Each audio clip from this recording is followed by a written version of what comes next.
Agora, pensando no fórum, que a gente sempre traz a especialidade, pensando na intersetorialidade, a gente sempre traz a pessoa, ou a visão do paciente.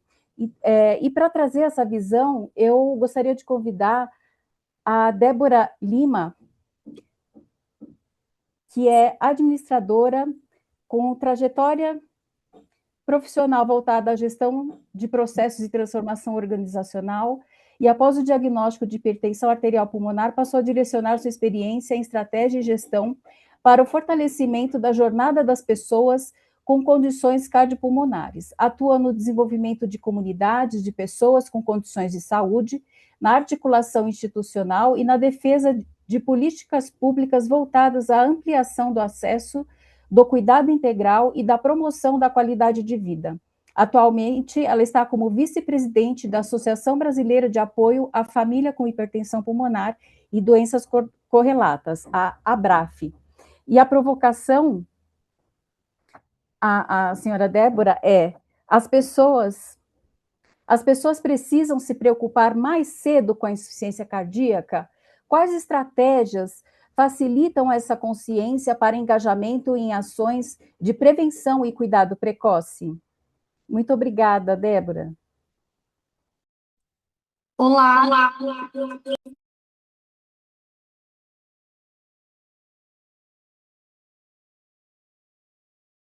Oi, você está com um retorno.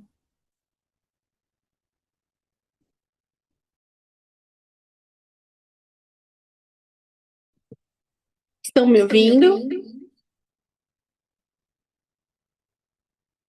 Sim, Tá com retorno? sim. Só um instante.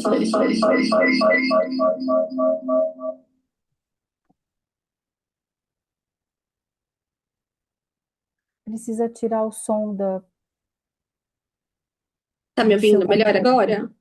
Sim, tá ótimo. Agora deu certo. Muito obrigada, Débora. Eu que agradeço o convite, é uma honra estar aqui com vocês hoje.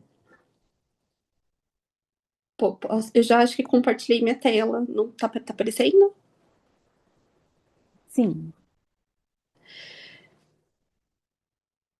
Bom, então vamos lá, 5 minutos. Quando você é diagnosticado com uma doença como insuficiência cardíaca, é como se você fosse catapultado para uma outra dimensão da existência. É um minuto inesquecível na sua vida. Demora 10, 15 segundos para o médico te dar essa notícia, mas naquele minuto é como se você saísse da Terra, fosse para outro planeta, e nesse planeta você não sabe como viver, você não sabe como respirar, porque tudo a partir de agora é diferente. Aquilo que você come, a forma como você se movimenta, a forma como você toma banho, aquilo que você bebe, a quantidade de líquidos que você ingere, tudo é diferente. E você teve ali 15 segundos para assimilar toda essa informação. Tudo aquilo que você passou uma vida inteira aprendendo como fazer, agora vai ser diferente. E a questão é que você ainda coexiste no mundo com todas as pessoas. Quando a insuficiência cardíaca está no seu caminho. No meu caso, por exemplo, eu tenho uma doença cardiorrespiratória grave, eu tenho hipertensão pulmonar, e a insuficiência cardíaca, ela está no meu caminho. É necessário ter uma preparação para a chegada dela, assim como em outras condições, como, por exemplo, no diabetes e na hipertensão arterial. No diabetes, a gente tem ali uma questão de sintomas visíveis, um pouco visíveis ali quando tem uma descompensação que favorecem a pessoa ter uma consciência do risco. Então, para ela lembrar que aquilo que a insuficiência cardíaca pode ser um desfecho. Quando ela não faz a medicação dela no tempo correto, quando ela não se alimenta corretamente, algum sintoma relembra. Na hipertensão arterial, parte dos pacientes são assintomáticos, então é muito comum a gente perceber situações de pessoas que deixam passar o horário do remédio, não tem tanto essa conscientização do que é insuficiência cardíaca no seu caminho e a gravidade do desfecho disso.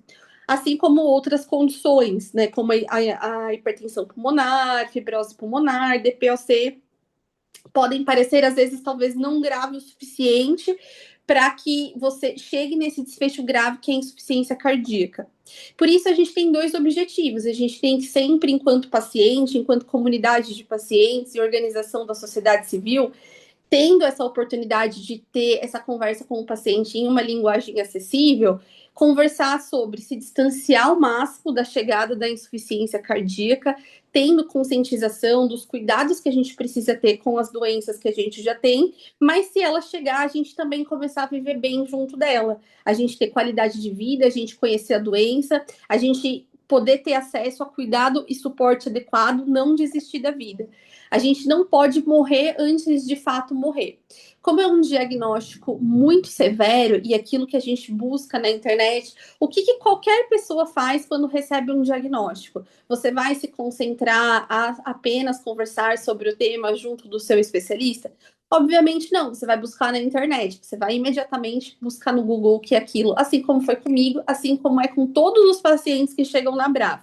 Chegam desesperados, porque acessaram a internet e obtiveram informações terríveis. Então, tem um espaço ali entre o diagnóstico e o desfecho. A gente não pode morrer, ter a morte social no diagnóstico. A gente tem que, dentro desse espaço de vida até o desfecho, buscar a qualidade de vida e entender que ainda tem conquistas para se viverem, que existem novos caminhos e novas possibilidades. Qual que é a sensação de viver com insuficiência cardíaca? Essa apresentação ela é baseada nos relatos dos pacientes nos grupos de apoio. É como viver com uma bomba relógio dentro do peito. Você vive em vigilância constante, cada batida do coração é como se fosse um tic-tac que está ali na sua mente. Eventualmente a gente sente as batidas do coração, não é algo comum para quem tá saudável, você sentir o seu coração batendo. Então você fica dentro dessa hipervigilância, é uma sensação muito angustiante. O terror noturno, o medo de dormir. Eu aposto que entre os profissionais vocês têm muitos pacientes, ou quase todos, que falam, doutor, eu tenho muito medo de dormir, eu tenho uma insônia terrível, porque eu tenho medo de dormir e não acordar. Isso se resvala também para a família, né, para os pacientes, né? Quantos são os familiares que vivem aterrorizados com o medo de ter uma surpresa triste pela manhã com os seus familiares? Como que isso te impacta dentro do peso social? A gente vive na sociedade da superprodutividade. Parece que o seu valor ele é medido pelo quanto você produz. Então, assim, o café nem é mais café, ele é super coffee. A gente tem aí a tecnologia, tudo para acelerar a sua produtividade. Mas o paciente não, o paciente ele parou. O corpo impôs limites para essa pessoa e esses limites eles não acompanham o que a sociedade pede. Você vai viver sobre o estigma da doença invisível. Se você não tem um validador para poder dizer, se você não tem uma cadeira de rodas, uma muleta para mostrar que você tem uma incapacidade, é como se você não tivesse nada. Então, o peso do estigma é muito doloroso, o peso de ser preguiçoso, e a preguiça é um pecado capital absolutamente reprovável dentro dessa sociedade. O sofrimento, ele atravessa o paciente em muitas dimensões. Ele é como se fosse um ataque de flechas. Ele vem de vários lugares. Ele te atravessa fisicamente dentro das limitações funcionais que você vai ter de fadiga de espineia, emocionais, como eu já relatei, o luto antecipatório, sociais, o isolamento, a morte social, espiritual, o sentido da sua vida, o que é valor e o que é propósito para você. Aqueles propósitos que você tinha, possivelmente você precisará mudar nesse momento. Então, qual é o seu valor agora? Como você agrega na sociedade? É por isso que a gente tem que ter uma comunicação boa em saúde e a gente tem que falar com clareza, não fazer não é sobre terrorismo, é sobre clareza. É muito importante para o paciente entender qual pode ser o desfecho da condição dele não controlada, para que ele possa se planejar e entender o quanto ele precisa evitar, o porquê a doença aconteceu, porque a medicação faz diferença, o acompanhamento fazem diferença, e como viver bem dentro desse espaço a partir de agora, como ele pode ressignificar, não é um ponto final na vida dele, é um novo começo para um novo caminho que ele precisa traçar. É muito importante que os profissionais de saúde tragam isso para os pacientes, que há um novo começo, há novas maneiras de se viver. Por que é importante ele ter esse entendimento com um pouco mais de tempo, que às vezes não é possível ter dentro do consultório? Porque a sensação que o paciente tem, como é uma doença complexa de se entender, é que ele está vendado na beira de um penhasco. Ele sabe que existe um perigo iminente, mas ele não sabe para que lado está esse perigo. Ele não sabe se ele pode dar um passo para frente, para trás ou para o lado. Ele sabe que existe o perigo, mas ele não sabe como agir nessa situação. Ele não sabe o que causa a doença. Ele não entende a hemodinâmica do coração. Ele é leigo. Ele não entende as estruturas afetadas, a classe funcional que ele está. Ele ter o entendimento de todas essas coisas facilita a sensação dele. Como que a gente entende que a gente consegue resolver um pouco, tirar um pouco? É como se o sofrimento fosse uma cebola, e se a gente pode tirar algumas pétalas dele, a gente consegue oferecer uma qualidade de vida muito maior. E nesse caso, a gente entende que pode. Quando a gente conecta esse paciente com quem partilha das mesmas sensações, um grupo de apoio, a gente acredita que é uma das linhas de tratamento, que é uma pílula mágica que o paciente pode tomar. A partir do momento que ele se reconhece em outras pessoas, que ele entende novas formas de viver, ele conhece pessoas que têm mais experiência nessa trajetória que ele tem um local para ter conversas sensíveis, um amigo, por exemplo, para falar sobre a vida sexual dele, que é um tema que é super relevante na vida do paciente, mas que às vezes ali dentro de um centro de referência com o seu médico e mais 5 residentes, você se sente um pouco envergonhado de falar sobre, mas com um amigo você consegue. Como que a gente trabalha na BRAF? A gente entende que a gente precisa trabalhar essa trajetória do paciente em 3 níveis, no individual, no coletivo e no sistêmico. No individual, a gente recebe esse paciente numa central do pulmão e do coração que a gente tem, que é para ter essa conversa com mais tempo, uma psicóloga faz o acolhimento desse paciente.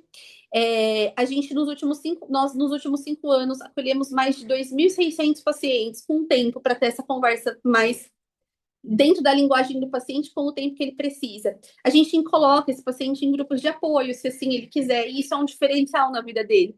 E a partir daí a gente empreende em estratégias de advocacy no nível sistêmico, mas baseado no olhar do paciente, onde o paciente é o protagonista, e a partir daí ele tem um novo significado na vida dele, ele tem um novo propósito. A gente acredita que não tem nada comparado a se conectar com o outro, e eu trago essa experiência, eu posso falar por mim mesma, porque isso foi um diferencial na minha vida. A partir do momento que eu me conectei, que eu encontrei essas pessoas, eu pude ter um novo propósito na minha vida. E hoje em dia eu vejo o quanto eu posso fazer diferença junto com pessoas que vivem essa trajetória junto comigo. Muito obrigada. Débora, obrigada. Deixa eu me recompor um pouco. Obrigada por sua fala, a sensibilidade, né, de quem trabalha com a pessoa. Vocês fazem um trabalho maravilhoso, parabéns. Muito obrigada por trazer esse lado da pessoa com a condição. Obrigada.